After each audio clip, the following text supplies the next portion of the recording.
एक ऐसे संत जो वृंदावन की गलियों में एक एक रोटी के लिए घर घर भिक्षा मांगा करते थे। एक ऐसे संत जिसकी पूरी 18 सालों से दोनों किडनियां खराब हैं।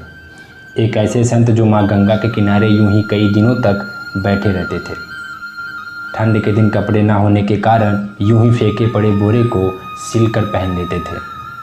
आज हम एक ऐसे ही महान संत के बारे में बात करने जा रहे हैं जिसकी 18 सालों से किडनियां खराब होने के बावजूद श्री राधा वल्लभ जी की कृपा से आज भी वे संत जिंदा हैं और लोगों को भगवत मार्ग पर चलने की प्रेरणा देते हैं।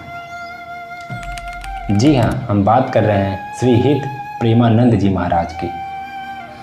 प्रेमानंद जी महाराज जी का जन्म एक बेहद ही गरीब ब्राह्मण परिवार के कानपुर उत्तर प्रदेश में हुआ था, जिन्हें हम पीले बाबा के नाम से भी संबोधित करते हैं। प्रेमानंद जी महाराज जी के बचपन का नाम अनिरुद्ध कुमार पांडेय था। उनके पिताजी का नाम श्री शंभू पांडे एवं माताजी का नाम श्रीमती रामा देवी था। श्री प्रेमानंद जी महाराज के घर में हमेशा से ही आध्यात्मिक माहौल रहा है। उनके घर में हमेशा संतों व महात्माओं का आगमन होता था, जिनके मुख से संकीर्तन व सत्संग सुनते सुनते श्री प्रेमानंद महाराज जी के हृदय में बचपन से ही अध्यात्म का बीज अंकुरित हो गया था। कक्षा 5वीं तक आते आते प्रेमानंद जी महाराज को सभी प्रकार के चालीसा कंठस्थ हो गए थे। वे नित्य प्रति मंदिर जाते और कम से कम 10 से 15 प्रकार के चालीसाओं का पाठ करते और तिलक लगाकर स्कूल पढ़ने जाते थे। बचपन में सत्संग श्रवण करने के दौरान प्रेमानंद जी महाराज अक्सर मन में यह सोचा करते कि इस घर के सभी सदस्य एक न एक दिन मर ही जाएंगे, तो फिर मेरा इस दुनिया में कौन है, मैं किसके पास रहूँगा, मुझे किसका सहारा रहेगा। चूँकि महाराज जी के दादाजी भी संत हुए, फिर उनके पिता संत हुए और अब स्वयं महाराज जी संत स्वरूप धारण करके समाज को जगाने का कार्य कर रहे हैं। शायद अपने पूर्वजों के ही आशीर्वाद से प्रेमानंद जी महाराज के मन में यह प्रेरणा हुई कि मेरे तो सिर्फ भगवान हैं, इनके अलावा और कोई नहीं। इसीलिए घर परिवार को छोड़कर भगवान के पास जाना ही उन्हें एकमात्र उपाय आया। जब प्रेमानंद जी महाराज कक्षा 9वीं पास हुए, तब तक उनका मन पूर्ण रूप से यह निश्चय कर चुका था कि उनका इस संसार में सिवाय ईश्वर के और कोई नहीं है। इसीलिए उन्होंने घर को पूरी तरह से छोड़ने का मन बना लिया। प्रेमानंद जी महाराज अपनी माता से सबसे ज़्यादा स्नेह करते थे, इसीलिए उन्होंने अपने मन की यह बात सबसे पहले अपनी माँ को बताई। उन्होंने अपनी माँ से कहा, अम्मा, हमारा मन कहता है कि मैं घर से भागकर भगवान की प्राप्ति करूं। प्रेमानंद जी महाराज की यह बात सुनकर उनकी माँ बोली, बेटा, भागकर थोड़ी ही भगवान की प्राप्ति की जाती है। भगवान को प्राप्त करना ही है तो घर में एकांत बैठकर भगवान की पूजा अर्चना करो। नहीं अम्मा, हमारा मन सन्यासी बनने का है और यह बात मैं सिर्फ आपको बता रहा हूँ। लेकिन माँ को लगा कि नन्हा बच्चा है, किसी संत का सत्संग सुन लिया होगा तो मन में ऐसे विचार आया होगा, इसलिए ऐसी बात कर रहा है। ऐसा सोचकर वह अपने घर के कामकाजों में व्यस्त हो गए। प्रेमानंद जी महाराज बताते हैं कि अगले दिन सुबह 3 बजे मेरे मन में ऐसी व्याकुलता उठी कि अब बस भगवान के चरणों में ही प्राण न्यौछावर करना है। और मात्र 13 वर्ष की उम्र में प्रेमानंद जी महाराज ने घर को त्याग दिया और निकल गए अपने अनंत यात्रा पर। महाराज जी ने जब संन्यास में प्रवेश किया तब शुरुआत में उनकी तपोस्थली वाराणसी थी। वाराणसी में महाराज जी का नित्य प्रति का नियम था गंगा जी में स्नान कर तुलसी घाट पर एक विशाल पीपल वृक्ष के नीचे आसन लगाकर कुछ देर तक बैठकर गंगा जी और भगवान महादेव का ध्यान करना। उसके बाद भिखारियों की लाइन में बैठकर भीख मांगना, और वह भी केवल 10 और 15 मिनट तक के लिए। यदि इतने समय में कोई आकर भिक्षा दे दिया तो ठीक, नहीं तो वहाँ से उठकर चले जाते थे। और इस प्रकार की दिनचर्या में प्रेमानंद जी महाराज को कई दिनों तक बिना भोजन के ही मात्र गंगा जल पीकर रहना पड़ता। अपने शुरुआती दौर में श्री हित प्रेमानंद जी गोविंद शरण जी महाराज को ऐसी कठिन परिस्थितियों का सामना करना पड़ा। श्री हित प्रेमानंद जी महाराज के वृंदावन आने का रोचक कहानी है जी। तो नित्य प्रतिदिन की तरह उस दिन भी महाराज जी अपने ध्यान में बैठे हुए कि अचानक से उनके मन में भगवान महादेव की कृपा से प्रेरणा हुई कि वृंदावन का नाम तो सुना है, पर कभी गए नहीं। यह वृंदावन कैसा होगा? इसकी महिमा तो बहुत सुनी है। जब भगवान भोलेनाथ किसी भक्त पर कथा हेतु कृपा करते हैं तो उसे निश्चित ही प्रिया प्रियतम के चरणों की भक्ति प्रदान। महाराज जी पर भी शायद भगवान भोलेनाथ कुछ ऐसी कृपा करने में हुई। इसीलिए तो अचानक से श्रीधाम वृंदावन की प्रेरणा महाराज जी के मन में हुई। महाराज जी ने मन ही मन वृंदावन के बारे में विचार किया और यह सोचते हुए वहाँ से उठकर चल दिए कि जो भी होगा, जैसा भी होगा, देखा जाएगा। और जाकर नित्य प्रति की तरह भिक्षा के लिए बैठे और फिर वहाँ से अपने एकांतवास के लिए निकले। प्रेमानंद जी महाराज अगले दिन फिर अपने नित्य के नियमानुसार तुलसी घाट पर बैठे हुए थे। तभी एक अपरिचित संत उनके पास आए और बोले कि भैया जी, श्री हनुमान प्रसाद पोद्दार जी का अंध विश्वविद्यालय जो काशी में आचार्य, उसमें श्री राम शर्मा आचार्य जी द्वारा एक धार्मिक आयोजन का प्रबंध किया गया है, जिसमें दिन में श्री चैतन्य लीला एवं रात्रि में रास लीला का मंचन होना है। चलो महात्मा, हम दोनों लीला का दर्शन करने। प्रेमानंद जी महाराज ने कभी रासलीला तो गांव में होने वाली रामलीला तो जब लिए रासली, इसीलिए मन में सोचा कि जैसे गांव में एक रात के लिए रामलीला का मंचन होता है वैसे ही रासलीला हो। चूँकि महाराज जी का स्वभाव था हमेशा एकांत में रहना और एकांतवास करना, इसीलिए उन्होंने उस बाबा जी को कह दिया कि आप जाइए, मुझे आवश्यक। तो वे बाबा जी फिर से बोले, अरे महात्मा, श्रीधाम वृंदावन से कलाकार आए हुए हैं और यह लीला पूरे 1 महीने तक चलेगी। चलो चलकर दर्शन करके आते हैं, बड़ा आनंद। महाराज जी फिर से बोले कि आपको दर्शन करने जाना है तो आप जाइए, मुझे इसकी आवश्यकता नहीं है, मैं अपने में ही मस्त हूँ, आप मुझे क्यों छेड़ रहे हैं। पर बाबा जी कहाँ मानने वाले। वे फिर से बोले, अरे महात्मा, बस एक बार मेरी बात मान लो, सिर्फ एक बार मेरे कहने पर चलो, फिर मैं दोबारा नहीं। प्रेमानंद जी महाराज ने सोचा कि ये बाबा जी इतना हट क्यों कर रहे हैं, शायद इसमें महादेव की ही कोई इच्छा होगी। ऐसा सोचकर और उन बाबा जी की बात रखने के लिए महाराज जी उन बाबा जी के साथ लीला देखने को चले गए। महाराज जी ने लीला देखी तो बड़ा आनंद आया। चैतन्य लीला देखकर महाराज जी को इतना आनंद आया कि शाम के समय बाबा जी को कहने की आवश्यकता ही नहीं पड़ी और वह रासलीला प्रारंभ होने के पहले ही महाराज जी वहाँ लीला देखने पहुँच गए। श्री चैतन्य लीला और रासलीला से महाराज जी इतने प्रभावित हुए कि 1 महीने तक उनका यही नियम बन गया। हर दिन महाराज जी लीला का दर्शन करने जाते और इस आनंद में कब 1 महीना बीत गया पता ही नहीं चला। जैसे ही लीला का समापन हुआ तब महाराज जी को ज्ञात हुआ कि अरे, लीला तो समाप्त हो गई, सारे कलाकार वापस वृंदावन जा रहे हैं, अब मेरा क्या होगा। यह सोचकर उनके मन में हाहाकार मच गया कि अब मैं क्या करूँगा, मेरा क्या होगा, अब मैं जीऊँगा कैसे, मुझे तो अब वृंदावन जाना है।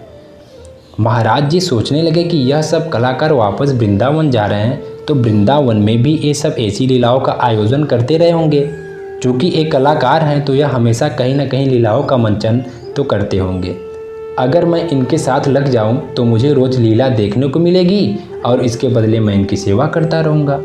मन में ऐसा भाव लेकर महाराज जी टीम संचालक के पास पहुँचे और उन्हें साष्टांग दंडवत प्रणाम करते हुए अपने मन के भाव उनसे प्रकट किए कि स्वामी जी, हम गरीब बाबा हैं, हमारे पास पैसे तो है नहीं, हम आपकी सेवा करेंगे और बदले में हमको रासलीला देखने को मिलेगी, हमें अपने पास रख लो। संचालक महोदय बड़े ही विनम्र भाव से बोले कि अरे नहीं बाबा, ऐसा तो संभव नहीं है, ऐसा कैसे हो सकता है। तब महाराज जी बोले कि स्वामी जी, हम सिर्फ रासलीला देखना चाहते हैं और कुछ नहीं। इसके बाद उनके मन में एक ही लगन लग गई कि मुझे वृंदावन जाना है, मुझे वृंदावन जाना है, मुझे वृंदावन जाना है। यह भूत पावन भगवान भोलेनाथ की अहेतु की कृपा कि कल तक जो महाराज जी अपने नित्य के नियमानुसार भगवान का ध्यान करते हुए अपने भजन और एकांतवास में मस्त थे, आज वे वृंदावन जाने के लिए पागलों की तरह हट कर रहे हैं। उनकी कृपा को आप इस तरह अनुभव कीजिए कि पहले अनायास ही मन में प्रेरणा आना कि कैसा होगा वृंदावन, फिर उसी समय अचानक से रासलीला का आयोजन होना जिसकी सूचना किसी अपरिचित बाबा जी द्वारा महाराज जी को देना और उन्हें हठपूर्वक लीला में ले जाना। उसके बाद महाराज जी के मन में प्रेरणा होना कि मुझे वृंदावन जाना है। यह कृपा नहीं तो और क्या है। माह की लीला का दर्शन करने के बाद महाराज जी फिर अपने पुराने नियम के अनुसार गंगा जी में स्नान कर तुलसी घाट पर बैठकर ध्यान करने लगे और भिक्षा के लिए बैठकर एकांतवास के लिए निकल जाने वाला उनका क्रम फिर से शुरू हो गया।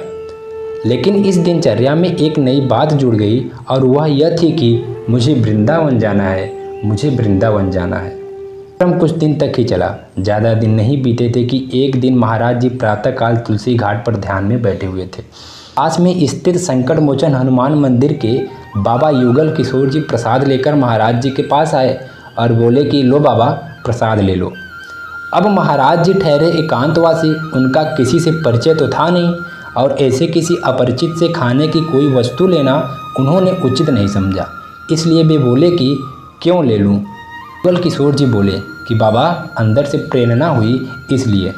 महाराज जी बोले कि हम ही को क्यों प्रेरणा हुई, इतने लोग बैठे हैं, किसी को भी दे दो, मुझे ही क्यों। बाबा युगल किशोर जी बोले कि नहीं नहीं बाबा, आपको देने के लिए ही प्रेरणा हुई है, संकट मोचन हनुमान का प्रसाद है, ले लीजिए। तब महाराज जी को उनके व्यवहार से प्रतीत हुआ कि इनसे कोई खतरा नहीं है, कोई स्वार्थ नहीं है, इनका भाव निष्काम है। तब महाराज जी ने वे प्रसाद स्वीकार कर लिया, प्रसाद पाया और कमंडल में गंगा जल पिया। बाबा युगल किशोर जी प्रेमानंद जी को कहते हैं कि बाबा आप चलो मेरी कुटिया में।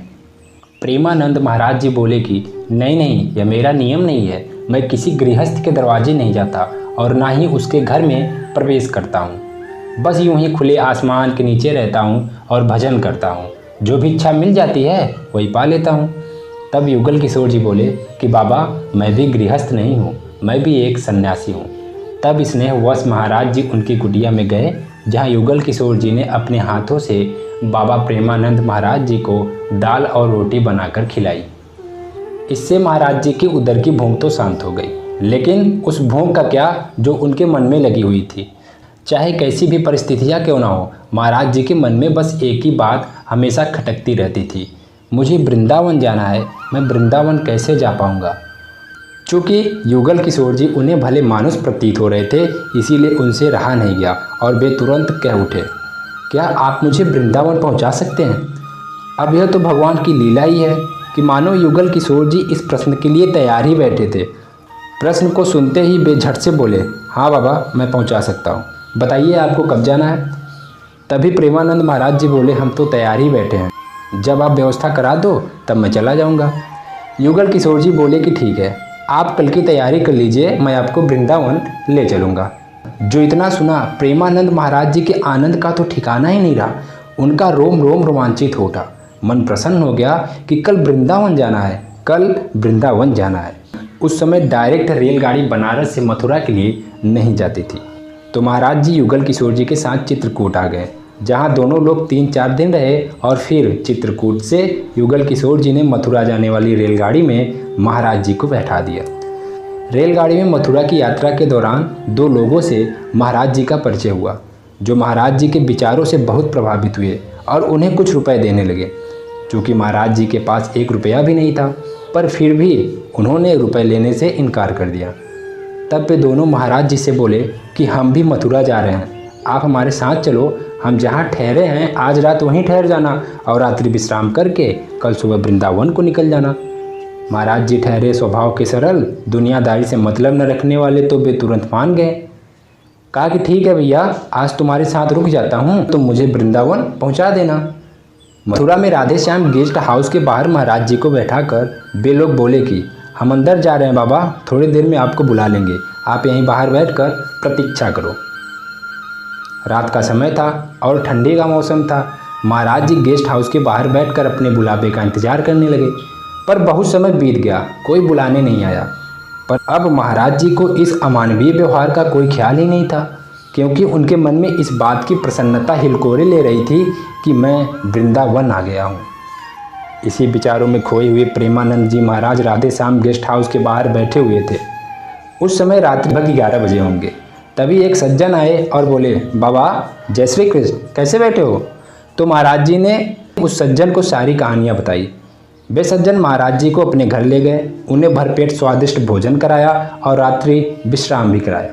अगले दिन सुबह होते ही प्रेमानंद जी महाराज नित्य प्रतिदिन की तरह यमुना में स्नान करने के बाद द्वारिकाधीश के दर्शन के लिए अग्रसित हुए। द्वारकाधीश के छवि का दर्शन किया तो आंखों की पुतलियां मानो ठहर सी गई हों, मानो अब जीवन का सार मिल गया हो। मन में ऐसे भाव उठने लगे कि अब तक का जीवन तो व्यर्थ चला गया, पूरा जीवन भाग दौड़ में व्यतीत हो गया, पूरा जीवन भाग है। इस प्रकार के मनोभाव के कारण महाराज जी छवि को देखकर खूब जोर जोर से चिल्ला चिल्ला कर रोने लगे। महाराज जी के आंतरिक स्वरूप, ब्रह्म स्वरूप का वर्णन करूँ तो बड़ी बड़ी जटाएं, चेहरे पर एक अप्रतिम चमक, विशालकाय शरीर और शरीर पर सिर्फ एक वस्त्र लपेटे हुए छवि का दर्शन कर रहे और रोए जा रहे हैं। जब जरा भी ख्याल नहीं कि वे कहाँ खड़े हैं, क्या कर रहे हैं, उन्हें कौन कौन देख रहा है, बस रोए जा रहे हैं। बस आज का ये स्वरूप देखकर मंदिर में आए अन्य दर्शनार्थी आश्चर्यचकित हो गए। यह दृश्य देखकर ऐसा लग रहा था मानो आज भगवान स्वयं अपने भक्तों को दुलारने प्रकट हो गए हों। पूरा मंदिर प्रांगण वात्सल्य से भर गया, एक अलग ही वातावरण बन गया। लोग आपस में चर्चा करने लगे कि अरे इन बाबा जी को देखो कैसे भगवान की याद में रो रहे हैं। और देखते ही देखते कुछ ही क्षणों में महाराज जी के चारों तरफ दर्शनार्थियों की भीड़ जमा हो गई। माला पहना रहा है, कोई उनके चरणों में गिर रहा है, तो कोई मिठाई के डब्बे उनके समक्ष रख रहा है, तो कोई रुपए चढ़ाकर उनसे आशीर्वाद मांग रहा है। सब गतिविधियों की ओर महाराज जी का ध्यान गया। तब उन्होंने अंदर से अपने आप को संभाला। तभी एक दर्शनार्थी बोला कि बाबा मैं आपकी सेवा करना चाहता हूँ, आप आदेश करें। महाराज जी के मन में तो बस एक ही इच्छा थी कि मुझे वृंदावन जाना है। तो उन्होंने अपने आप को संभालते हुए कहा मुझे वृंदावन पहुँचा दो।